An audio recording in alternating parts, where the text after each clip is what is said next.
পথে আমি আমার গন্তব্যস্থানে পৌঁছাতে পারবো না, আমি আমার লক্ষ্যে পৌঁছাতে পারবো না। আমরা শয়তানি রাস্তা ছেড়ে দিই, আমরা আল্লাহর কাছে বলি ইহদিনাস সিরাতাল মুস্তাকিম সিরাতাল লাযীনা আন'আমতা আলাইহিম। কদিন কেঁদেছেন আল্লাহর কাছে, আল্লাহ তুমি আমাকে সুপথগামী করো। কদিন কেঁদেছেন, কদিন চোখের পানি ফেলেছে, আমরা আল্লাহর কাছে কাঁদতে পারিনি। ও ভাই, আমরা প্রতিনিয়ত তো গুনাহে জর্জরিত। আমাদের পিতা হযরত আদম আলাইহিস সালাম জাবলে রহমত পাহাড়ে এক দুদিন নয়, কেউ লিখেছেন 300 বছর, আর কেউ লিখেছেন 350 বছর ধরে কেঁদেছেন আর বলেছেন রব্বানা যালামনা আনফুসানা ওয়া ইন লাম তাগফির লানা ওয়া তারহামনা লানাকুনান্না মিনাল খাসিরিন। কতদিন কেঁদেছেন? 350 বছর। ওটা ভুলও বলা যাবে না। তারপরে সেই গন্ধম ফল খাওয়ার কারণে আল্লাহ দুনিয়ায় জান্নাত থেকে দুনিয়ায় বিতাড়িত করলেন। আদম নবী কেঁদেছেন 350 বছর। আর আমরা প্রতিনিয়ত যা সর্বনাশ করছি, আল্লাহর কাছে কদিন কেঁদেছি ভাই? আমার কথা বুঝতে পারছেন ভাই?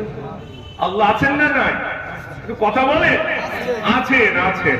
অনেকে পড়েছে কলমা লা ইলাহা ইল্লাল্লাহ মুহাম্মাদুর রাসূলুল্লাহ পড়েছে, কিন্তু চার দোকানে বলে ওসব বলছে আর ভয় দেখায়, বাদ দাও দিন মরে গেলেন তো হয়ে গেল,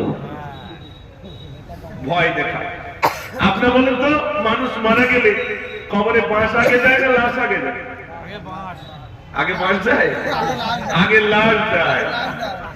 হ্যাঁ, আগে লাশ না আগে বাঁশ যায়? কবরে বাঁশ আগে রেডি থাকে, তারপর লাশ যায়, তাই তো? বাঁশ আগে গিয়ে বলে, বাঁশ বলে আমি যাচ্ছি তুমি এসো। হ্যাঁ, বাঁশ বলে আমি যাচ্ছি তুমি এসো, ব্যবস্থা হয়ে যাবে, হবে। আমার কথাটা এখন বুঝে আসবে না, আমি এতদিন দিয়ে ঘুরিয়ে বলছি তো, আমার কথা এখন বুঝে আসবে না। বুঝে কবে আসবে শোনেন, একেবারে আমার ব্রেনের আপনাদের বোঝানোর জন্য যত কৌশল আছে শুধু বোঝানোর চেষ্টা করছি। কেন বলুন তো, যদি না বুঝতে পারি তো ঘরে বুঝে আসবে কিছু ভাই, বুঝতে তো হবে। তা আপনাদের দিকে পুকুর আছে তো? পুকুর আছে, বাচ্চারা মাঝে মাঝে ছিপ ফেলে, ছিপ ফেলে। তো আমরা ছোটবেলায় ছিপ ফেলতাম। তো পুকুরে দেখবেন ভিন্ন ভিন্ন মাছ আছে, তার ভিতরে নিশ্চয়ই একটা বড় মাছ আছে। বড় মাছটা সব মাছগুলোকে দেখে বলছে শোন, বলছে কি? বলছে ওই পুকুরে কিন্তু একটা শিপলা আসে। তাহলে আসেটা কি? যদি মুখ দিছিস মারবে টান, এমন টান মারবে নিচে থেকে উপরে, কিন্তু আচার খেতে হবে। বলছে তারপর তোকে প্যাকেট বন্দি করবে, সোজা বটির ধারে নিয়ে যাবে, ছাই মাখিয়ে ছিলবে। তারপর ইটে কি কায়দা করে ঘষবে, সাদা করে ফেলবে। তারপর তোকে টুকরা টুকরা করবে, গরম তেলে ভাজবে, ঝোল করে খাবে। এত কথা বললো, মাছের একটা বুঝে আসলো না। ছোট মাছ বাদ দিদির, আমাদের নাকি আবার বটির ধারে নিয়ে যাবে, আমাদের নাকি আর ছিপলা আসবে। আপনি বলুন, মাছ তো পুকুরে আছে পানিতে, ও কি ড্যাঙের খবর রাখে? আর আমরা ড্যাঙে আছি, আমরা খবরে খবর বুঝতে পারছি? এটা হ্যাঁ বলে, ওটা বুঝতে পারছি কি হচ্ছে না হচ্ছে। কিন্তু কবরে আযাব আছে, এটা বিশ্বাস করি না? করি না? করি। কিন্তু ওই মাছগুলো ওরা বিশ্বাস করলো না। ছিপলা আসলো, নাচাচ্ছে, যেই ধরেছে মারলোটা, এক কানে নিচে থেকে উপরে আচার খেলো, বেশি লাফাচ্ছিল, আবার একটা আচার মারলো, মেরে প্যাকেটের ভিতরে দিল, সোজা বটির ধারে নিয়ে গেল। মায়েরা ছাই মাখি কায়দা করে ছিলছে। যখন ছিলছে তখন বলছে, এই মিলাদটাই তো বড় মাছ করেছিল, আর যদি শুনতাম আমার বটির ধারে এরম সালাদ ছিল না। আমার মিলাদ এখন মনে পড়বে না। বটির ধারে যখন নিয়ে যাবে, যখন ছেলবে, তখন মনে হবে। আপনাদের এই গ্রামের নাম কি? হ্যাঁ, জিরাঙ্গাছায়। এই জিরাঙ্গাছায় মুজাফফর বলে একজন এসেছিল, ও এসে বলেছিল যে কবরে ছেলবে, আর যদি তার কথাটা শুনতাম আমার এত ছেলা ছিল না। আমার কথা এখন মনে পড়বে না। আসলে কবরের কথা কি বলি? কবরে আযাব তো মানুষের ডর নেই। কবরের উপরে হাঁটছে আর চলাফেরা করছে আর হাসছে, আর ও ক্যান্সারে মরেছে, মনে মনে করছে আমার কিচ্ছু হবে না। তাই তো দেখেন, আমি ব্যায়াম করছি, সকাল হলে এ মাথা ও তো ছুটি, আমার কিচ্ছু হবে না, এক্সারসাইজ করছি, আমার কিচ্ছু হবে না। তার জন্য বাড়িতে যে বাড়িতে থাকে, সারা ঘরের চতুর্ধারে ছবি, সব ফটো মেরে রেখে দিয়েছে। হুজুর ঢুকি দেখছে সারাদিন ছবি, এরকম কেন? হুজুর জানেন তো যে ঘরে ছবি থাকে ও ঘরে ফেরেশতা আসে না। আচ্ছা, বলে এই জন্য আজরাইল যাতে না আসতে পারে তার জন্য এই ব্যবস্থা করেছি। আচ্ছা আপনারা বলুন, যে ঘরে ছবি থাকে ও ঘরে ফারিস্তা আসে না, এটা সঠিক? কোন ফারিস্তা আসে না? রহমতের ফারিস্তা আসে না। আজরাইল কি রহমতের ফারিস্তা? হ্যাঁ, ও আসবার তো ধরবে, এমন টান মারবে একদম। ওই 9টা লিক আছে না, জান কোথা থেকে বাড়াবে? মানুষের কটা লিক? 9টা। এই কান দিয়ে বেরোলে কান খাড়া হয়ে থাকবে, গাল দিয়ে বেরোলে গাল হা হয়ে থাকবে। অনেকে বলে না ভাই গালটা একটু বন্ধ করে দিন, ওখান থেকে তো টেনে বার করেছে, ওই গাল বন্ধ হচ্ছে না। কারুর কান থেকে, কারুর চোখ থেকে চোখ মোটা মোটা হয়ে যায়, চোখ আর ডোবে না। এই সব জায়গা থেকে নাক মোটা হয়ে থাকে, এই জায়গা দিয়ে বার হয়। এই জন্যে এই রুহটাকে বার করা হবে। বিশ্বাস হয় বলে মনে হয়? হ্যাঁ হ্যাঁ, সারা রাত মিলাদ শুনে বাড়ি গেছে আমার। তো কি বলছে? আমি মরে গেছি। বল কেন? বলছে সে হুজুর যাচ্ছিল রাস্তাতে, আর আমি গাছ কাটছিলাম, হুজুর নিচের দিকে দেখে বলছে এটা তুই কিন্তু মরে গেছিস। তো হুজুর বলিস মানে আমি মরে গেছি। তো মা বিশ্বাস করে না, বউটার কাছে গিয়ে বলে আমি মরে গেছি, তুমি একটা খবর খোলার ব্যবস্থা করো।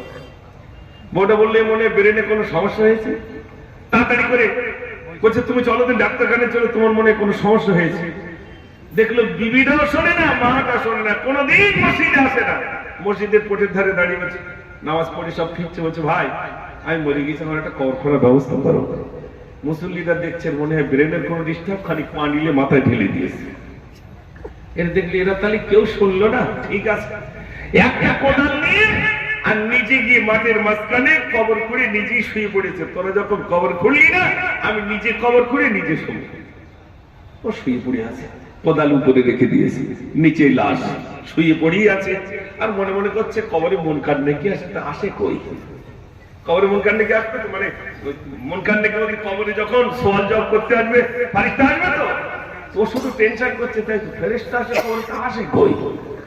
এমন সময় ওই বোম্বে থেকে বাড়ি ফিরছিল, অনেক কটা ব্যাগ নদী পার হয়েছে, কিন্তু কোনো টোটো নেই, ইঞ্জিন ভ্যান নেই, এতগুলো ব্যাগ বাড়ি কি করে নিয়ে যাবো? দূর থেকে দেখছি ওইখানে একটা কোদাল উঁচু করে, মানে ওখানে লোকজন আছে কাজ করছে, হয়তো যাই ওদের বলি আমার ব্যাগগুলো নিয়ে যাবো। যেই কবরের ধারে গেছে, ও মনে মনে করছে সেই মনকার দিকে এসে গেছে, আর ইয়ে মনে মনে করছে জ্যান্ত লোক কবরে শুয়ে গেল। প্রথম চাই ও মনে মনে করছে, প্রথম প্রশ্ন করেছে ওর, দ্বিতীয়বার কি বলে দেখি। এখন ও চুপচাপ শুয়ে রয়েছে, হাঁটতে পেরেছে, ওঠে না বলে কবরে নেবেই ভাঙলো একটা লাঠি। উঠলো যদিও, উঠেই বলছে চল আমার ব্যাগগুলো ঘাড়ে করে। ব্যাগগুলো ঘাড়ে করেছে, চল আমার বাড়ি পর্যন্ত চল। বাড়ি পর্যন্ত নিয়ে গেছে, 2টো রসগোল্লা দিয়ে যাকে দিকে বাড়ি চলে যাবে। আমার মতো মুজাফফর কবরের আযাবের কথা বলছে, এসেই দেখছি কবরের আযাবের কথা, এসেই মাইক নিয়ে যাচ্ছে জনগণ ভাইরা শোনে। মৌলভী সাহেব যা বলছে সব ডাহা মিথ্যা, এই মাত্র আমি কবর থেকে উঠে আসলাম। লোকে বলবে কবর থেকে উঠে এস মানে এই তো বাস্তব গল্প, এটা কি? আর মৌলভী সাহেব যা বলতো তো মিথ্যা। ও বলছে আমি এই মাত্র কবর থেকে উঠে এলাম। কবরে ভাই কিচ্ছু হয় না। কবরে প্রথমে একটা লোক আসবে, পরনে প্যান্ট থাকবে কালো, জামাটা থাকবে কালো, চশমাটা থাকবে সেটাও কালো। এসে প্রথম প্রশ্ন করবে ওর, যদি না ওঠো তা একটা খুব জোর ছাড়বে, হ্যাঁ এটা খুব জোর মারবে। তারপরে ব্যাগগুলো দেবে ঘাড়ে, ওইগুলো নিয়ে বাড়ি যেতে হবে, আর 2টো রসগোল্লা দিবে, খাতি খাতি বাড়ি আসতে হবে। এর থেকে বেশি কিছু হয় না। আপনাদের কি ওইটা মনে হয় নাকি ভাই? এটা জোরে বলে, ওই 2টো রসগোল্লা দেবে নাকি? মাছ যখন পারবে দুনিয়ার কেউ শুনতে পাবে না, তাই প্রথমেই শুরু করেছিলাম, একদিন তোমার নাম মসজিদ হবে না, একদিন তোমার নাম মসজিদ হবে না।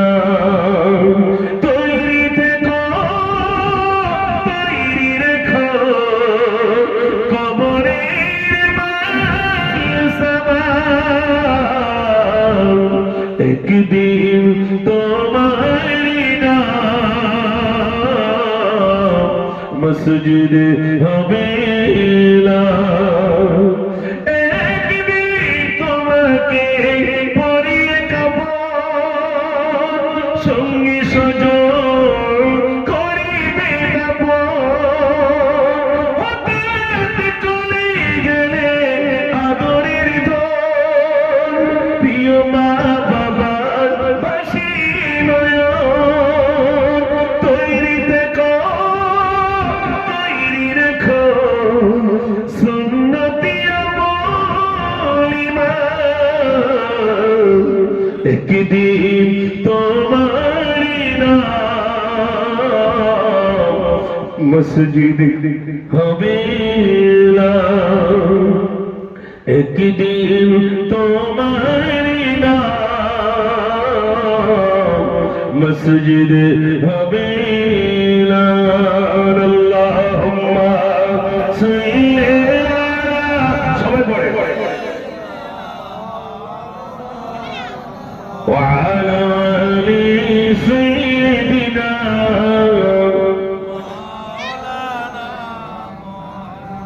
এটা সবাই একটু প্রাণ বলে একটু আওয়াজ দিয়ে পড়েন আল্লাহুম্মা সাল্লি আলা সবাই পড়েন مولانا محمد وعلى آل سيدنا।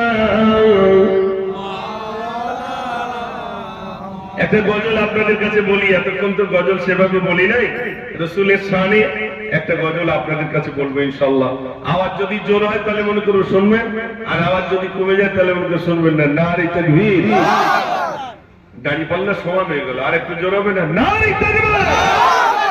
মদিনার মাটি যদি পাই রাসূলুল্লাহ, সুরমা করে দেব বারবার। জোরে বলুন না সুবহানাল্লাহ।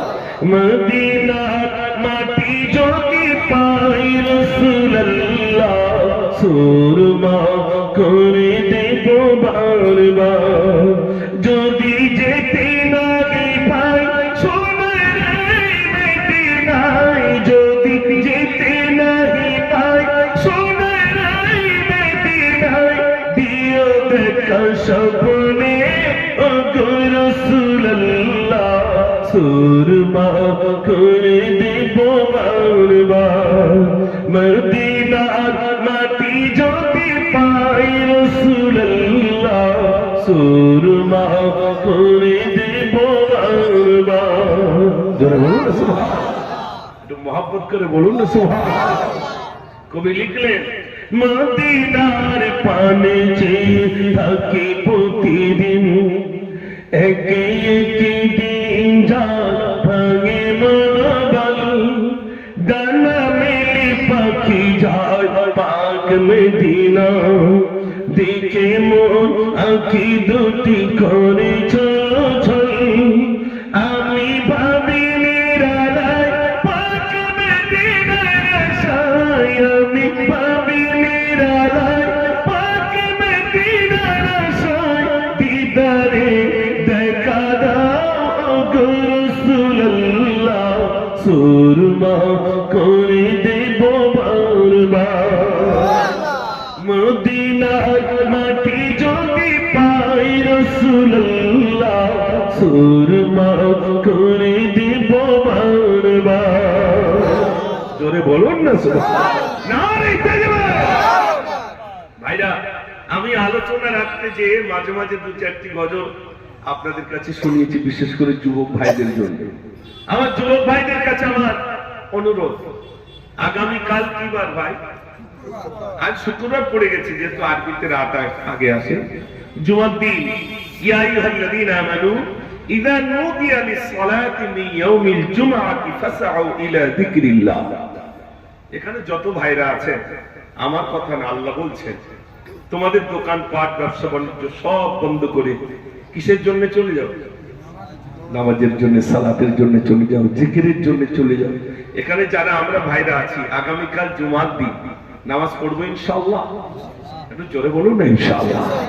শয়তান চায় না যে মসজিদে যাও, শয়তান চায় বাড়ি থাকে, মসজিদ যেতে হবে। আমরা এখানে যেহেতু এসেছি, যখন আমি আপনাদের কাছে বলি, সেলুনের দোকানে তো আপনারা মুখ ফেস ওয়াশ করে, মুখটাকে পরিষ্কার করার জন্য ফেস ওয়াশ করে। আমি একটা ঔষধ বলে যাচ্ছি, আমি একটা কেমিক্যালের কথা বলে যাচ্ছি, যা দিলে আপনাদের মুখ পরিষ্কার হবে। কি? আল্লাহ রাসূল বলছেন সাহাবাদেরকে, আমার সাহাবারা, কোন মানুষ যদি দৈনন্দিন 5 বার ওযু করে, ওই মানুষটার শরীরে, প্রথম বলেছেন কোন মানুষ যদি দৈনন্দিন 5 বার নদীতে বা সমুদ্রে যদি গোসল করে, ওই মানুষটার শরীরে কি নোংরা থাকতে পারে? আপনার কি বলবেন? না। রাসূল বলেছেন কোন মানুষ যদি দৈনন্দিন 5 বার ওযু করে, নামাজ আদায় করে, ওই মানুষটার শরীরে কোনো গোনা থাকতে পারে না। একটু জোরে বলুন না সুবহানাল্লাহ। আল্লাহ রাসূল বলেছেন যদি কোন মানুষ ওযু করে, কিয়ামতের দিন আছে, আপনার এখানে জানা আছে, আমরা উত্তর 24 পরগনার মানুষ না দক্ষিণ 24 পরগনার মানুষ, কিছু দেখলে বোঝা যাবে ভাই? বোঝা যাবে না। মমতা ব্যানার্জির লোক কারা, নরেন্দ্র মোদীর লোক কারা, দেখলে বোঝা যাবে? বোঝা যাবে না। কিয়ামতের দিন, মুসিবতের দিনে আদম নবী থেকে নিয়ে পর্যন্ত যত নবী এসেছেন, সব নবীর উম্মতিরা উঠবে না ভাই? তা আপনি কি করে বুঝবেন? আল্লাহ রাসূলকে জিজ্ঞাসা করছেন আম্মা জান আয়েশা, ইয়া রাসূলুল্লাহ, আপনি কি করে বুঝবেন এটা আমার উম্মত, ওটা আমার উম্মতি? সেদিন তো সব নবীর উম্মতিরা উঠবেন, তা আপনি কি করে বুঝবেন যেটা আমার উম্মত, ওটা আমার উম্মতি? আল্লাহ রাসূল বললেন, আয়েশা, এক মাঠে যদি 1000 ঘোড়া থাকে, 1000 ঘোড়ার ভিতরে একটা ঘোড়ার কপাল যদি সাদা থাকে, বলো আমি কি চিনব না? আম্মা জান আয়েশা বললেন, বেশক আপনি চিনবেন। আল্লাহ রাসূল বললেন, আমার উম্মতিরা ওযু করবে, নামাজ আদায় করবে, তাদের পেশানি থেকে নূর চমকাবে, জ্যোতি চমকাবে, কিয়ামতের দিন আমি দেখলে বুঝবো ওটা আমার উম্মত, ওটা আমার উম্মতি। একটু জোরে বলুন না সুবহানাল্লাহ। ও সোনার ভাইরা, সেদিন যদি আমার চেহারা থেকে, পেশানি থেকে যদি নূর না চমকায়, রাসূল কি করে চিনবেন এটা আমার উম্মত, ওটা আমার উম্মতি? পিকনিকে গিয়ে যদি সর্বনাশ করে ফেলি, এখান থেকে নূর চমকাবে বলে মনে হয়? একটু জোরে বলেন না। আমার সোনার ভাইরা, এজন্য আপনাদের কাছে বলবো, এখানে যত ভাইরা আছে, জীবনটাকে চেঞ্জ করতে হবে। এই জীবন নয়, এরপর অনন্ত কাল ধরে আমাকে আপনাকে থাকতে হবে। আপনার উপযুক্ত ইমাম পেয়েছেন, আলহামদুলিল্লাহ। জনাব হাফেজ মাওলানা মুহতারাম কামারুজ্জামান সাহেবকে আপনারা পেয়েছেন। আপনারা এই উপযুক্ত ইমাম পাওয়ার পরে আপনারা ইমাম সাহেবের কাছে একটা সময় দেন যে হুজুর আমরা কোরআন শিখতে চাই, বয়স হয়ে গেছে তো কি হয়েছে, আমরা একটু কোরআন শিখবো, আমরা নামাজের মাসলা মাসাইল গুলো শিখবো, কোনটা পাক কোনটা না পাক, নামাজের ভিতরে কটা ফরজ, নামাজের বাইরে কটা ফরজ, নামাজের ভিতরে কটা ওয়াজিব, নামাজের ভিতরে কটা সুন্নাহ, এগুলো শিখতে হবে না? হবে না ভাই? ওযুটা কি করে করতে হয় যদি একটু শিখিয়ে দেন। যিনি ইমাম হবেন তিনি শুধু, আমরা মনে করি তো ওরা ভাতা পাচ্ছে, ওরা নামাজ পড়াবে, উনি ভাতা পাচ্ছে, আযান দেবে, আমরা ওর কাছে কি জিজ্ঞেস করবো? না ভাই, আপনাদের উচিত হবে ইমাম সাহেবের কাছ থেকে এগুলো শিখে নেওয়া, এগুলো শিখে নেওয়া। যাবে আমি আমাদের মসজিদে, আমাদের গ্রামের মসজিদে, আমি এদিনই বলছিলাম, এই জুমার দিনে, গত জুমায় বলছিলাম, আমাদের গ্রামের মসজিদে যে গোসল দেওয়ার জন্য প্রত্যেক বাড়িতে প্রত্যেককে শিখতে হবে মানুষ মারা গেলে গোসল দেওয়া। কেন? আমরা ঠিকাদার ঠিক করে রেখেছি, মারা গেলে অমুক লোকের ডাক, অমুক লোক গোসল দেবে। আর ছেলের বলছে, তার ছেলে বলছে আমার ভয় লাগে, মরা মানুষের কাছে যেতে পারবা, তোমরা দাও গোসল। আর ওই দোকানগুলো ভাগ লওয়ার সময় তখন ছেলে বলে, ভাই তোমরা লাও, বলে এমন বলেন না, বাপ মারা গেছে, বাপের গোসলটা দিতে পারলো না, আর দোকানটা ভাগ নেওয়ার সময় আগে ফেলবো। দুঃখ পাচ্ছেন আপনারা? বাপটা চির জীবনের মতো চলে যাচ্ছে, বাপের গায়ে আর স্পর্শ করতে পারবে না, সেই বাপের শেষ গোসলটা আমি ছেলে দিতে পারবো না? এটা হ্যাঁ না বলে? দিতে পারবো না ভাই? বাপের শেষ গোসলটা আমি দিতে পারবো না? আমার সঙ্গী সাথীরা সবাই থাকবে, আমার আব্বার গায়ে আঙুলগুলো একটু সাবান মাখিয়ে দেবো, আমার আব্বার তো আর পাবো না, আমার আব্বার আঙুলগুলো একটু খিলাল করে দেবো, আব্বার চেহারা একটু হাত বুলাবো, ছেলে হাত বুলাবে, টপ টপ করে চোখ দিয়ে পানি পড়বে, ছেলে কাঁদবে, আল্লাহ বলবে বান্দা কাঁদিস না, তোর চোখের পানি নাকের ডগে আসার পূর্বে আমি আল্লাহ তোর দোয়া মঞ্জুর করে নিই। জোরে বলুন না সুবহানাল্লাহ। কোন ইমাম সাহেব কোন মানুষের দোয়া কবুল হবে গ্যারান্টি নেই। রাসূল বলেছেন যদি কোনো সন্তান দোয়া করে ওই সন্তানের দোয়া চোখের পানি, সন্তানের চোখের পানি নাকের ডগায় আসার পূর্বে আমি আল্লাহ দোয়া কবুল করি। আর সেই ছেলেটা আমার গোসল দিতে পারবে না? ছেলে তো এত কিছু করে দিলাম, নিউ টাউনের মতো জায়গায় বিল্ডিং করে দিলাম, সব করে দিলাম, পাকা পোলের মতো জায়গায় দোকান করে দিলাম, বিল্ডার করে দিলাম, আর আমি বাদ চলে যাওয়ার সময় ছেলেটা কাঁদে করলো না, একবারও বললো না। যখন মারা গেলাম ছেলেটা পাশে দাঁড়িয়ে, ইমাম সাহেব পাশে দাঁড়িয়ে, ইমাম সাহেব বলছে তুমি বলো, তুমি ছেলে তুমি বলো আমার আব্বা চলায় বলায় যদি কোন রকম আপনাদের কষ্ট দিয়ে থাকে আল্লাহর রাস্তায় ক্ষমা করে দেন, এই কথাটা তুমি বলো। ছেলে তখন বলে হুজুর আমি বলতে পারবো না, তুমি একটু বলে দাও। এটা বলে না, বলে না। আর ভাগ লওয়ার সময় ছেলে বলে ইমাম সাহেব তুমি একটু বলে দাও কোন দিকটা লোক, ওর সময় আর বলে না। এই হলাম আমরা ছেলে। এই জন্য অনুরোধ করবো বাপ আর মা। আমি একটা গজলের ভিতরে লিখেছিলাম, মায়ের কদম চুমে নিলে খোদার রহমত, ফুলের সুবাস যত হবে না মায়ের মতো। মায়ের কদম চুমে নিলে খোদার রহমত, জোরে বলুন না। জান্নাত পেতে যদি দিও না মাকে বাধা,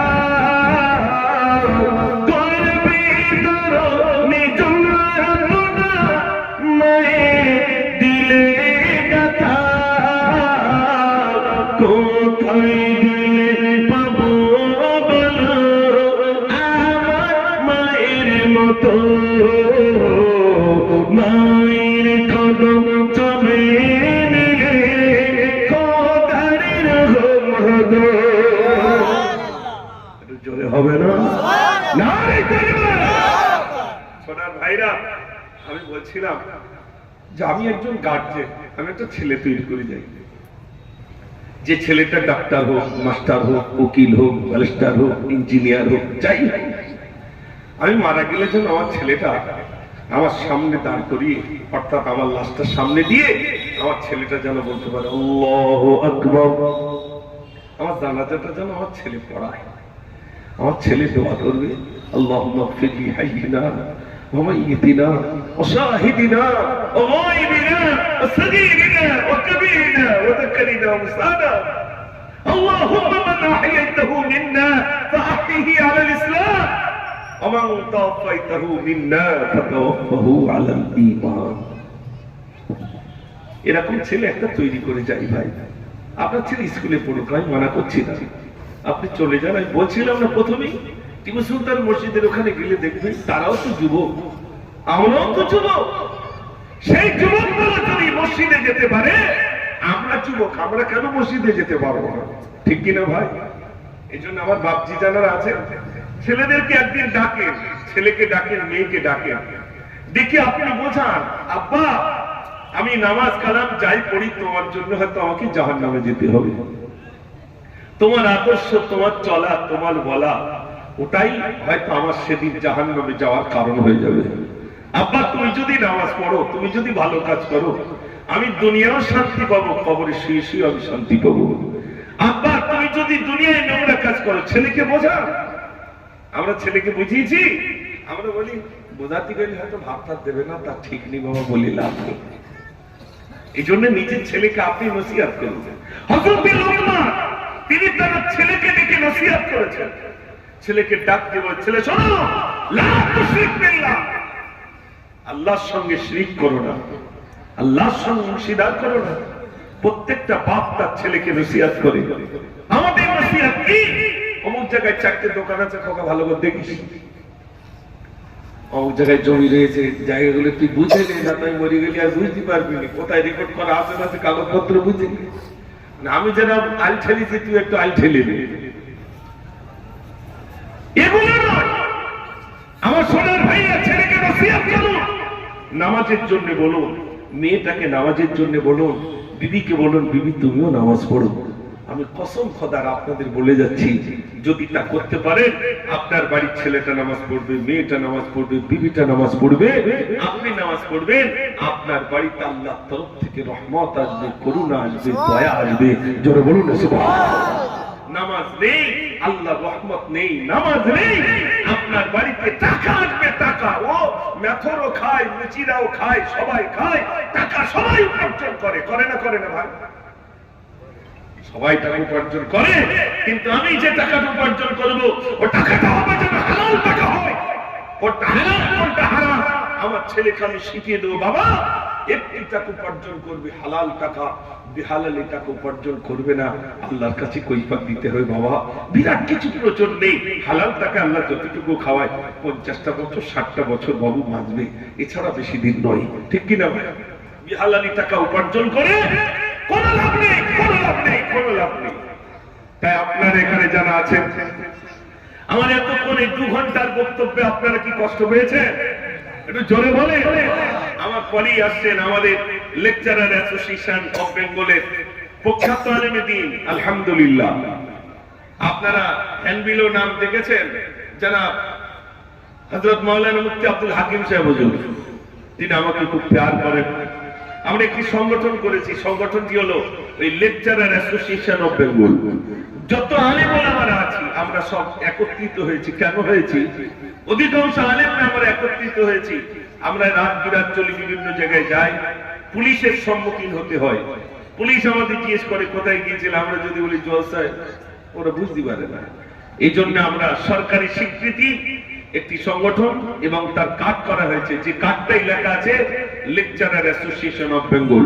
এই বেঙ্গলের এনারা হলেন লেকচারার, ছেড়ে দাও।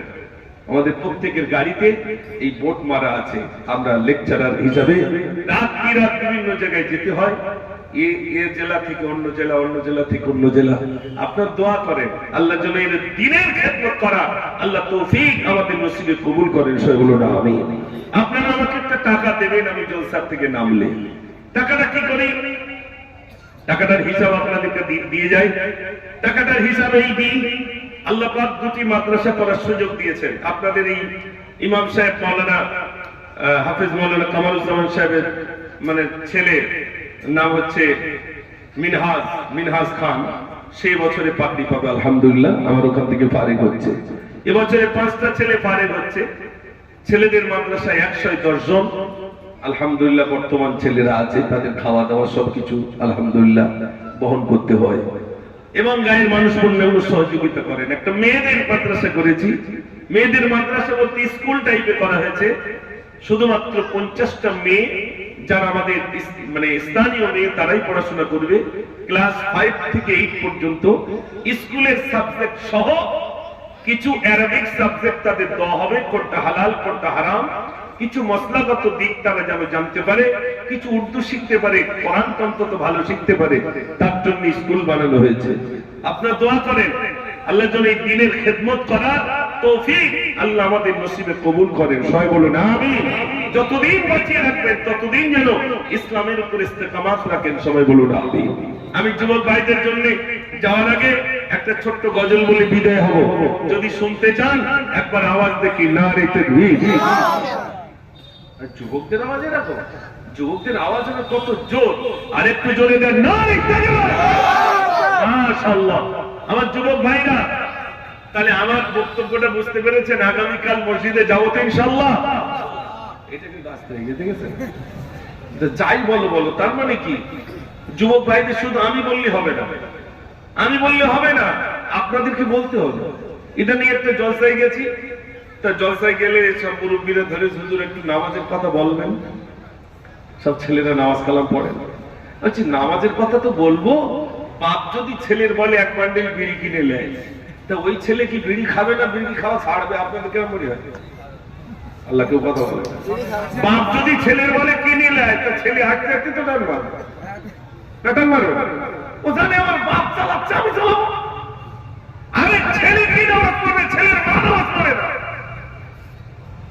ছেলের মা যদি নামাজ পড়তো বাচ্চাটা একটু সেজদা দিত, দেখবেন বাড়িকে পরীক্ষা করে দেখবেন ভাইরা, আপনি নামাজ পড়বেন, আপনার সেই ছোট্ট বাচ্চাটা আপনার দিকে তাকাবে, আপনি সেজদায় যাবেন, ও সেজদায় যাবে। এটা জোরে বলুন না সুবহানাল্লাহ। মা সেজদায় যাবে, বাচ্চাটা সেজদায় যাবে। আর মা যদি এরকম করে, তা ছেলেও এরকম। দেখেন কি না, এত পরিমাণ মোবাইল দেখতেছে, পেটে বাচ্চা। বাচ্চা বলে আমি শুধু বেরোত পারলি হবে, মানে মা যা দেখেছে ছেলে সব মুখস্থ করে ফেলেছে। যদি বলেন তার সত্যি, আমি একটা দৃষ্টান্ত দিই সত্যি কিনা। বড় পীর আব্দুল কাদের জিলানী রাহমাতুল্লাহ আলাইহি হুজুর মায়ের পেটে ছিলেন, মা কি পড়তেন? কোরআন শরীফ, তাই তো?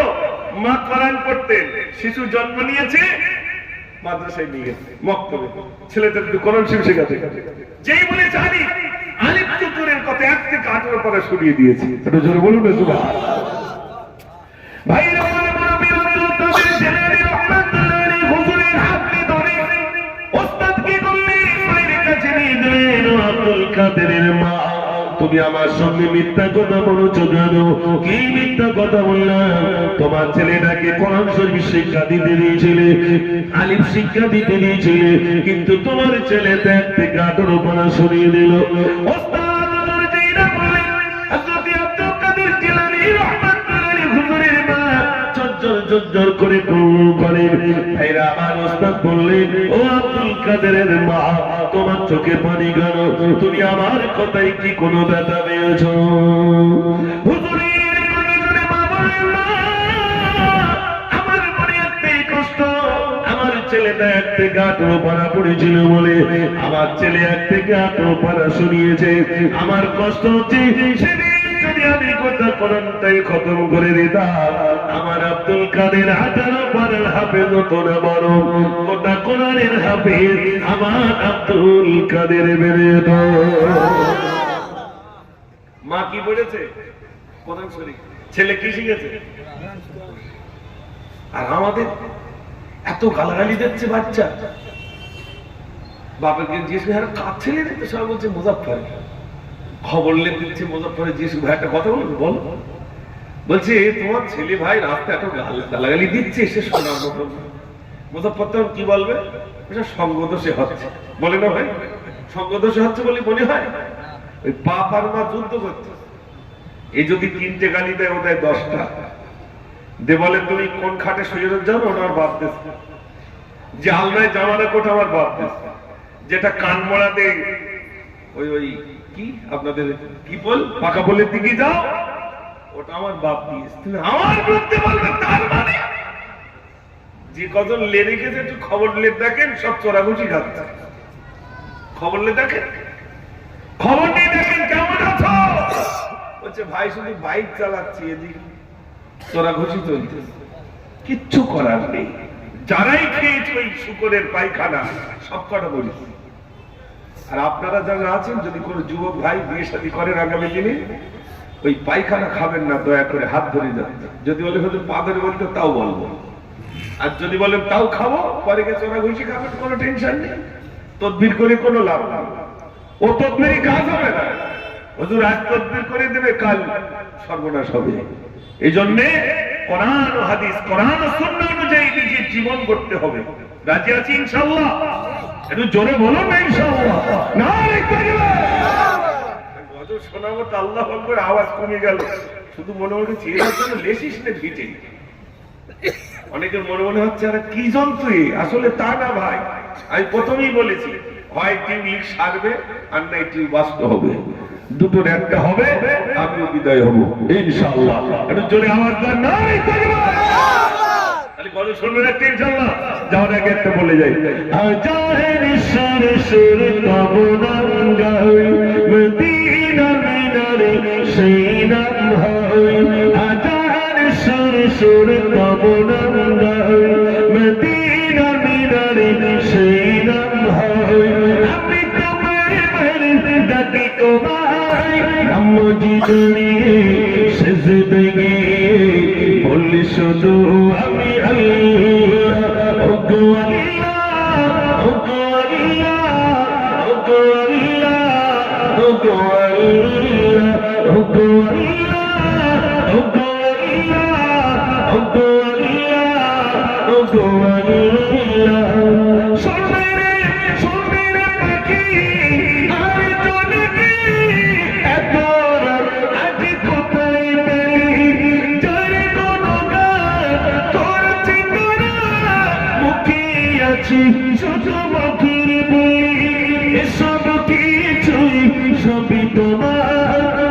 যে রহমান, তুমি দয়াবান, তুমি তো মোদের আল্লাহ। ওগো আল্লাহ, ওগো আল্লাহ, ওগো আল্লাহ, ওগো আল্লাহ। নারে তাকবীর। মাশাআল্লাহ।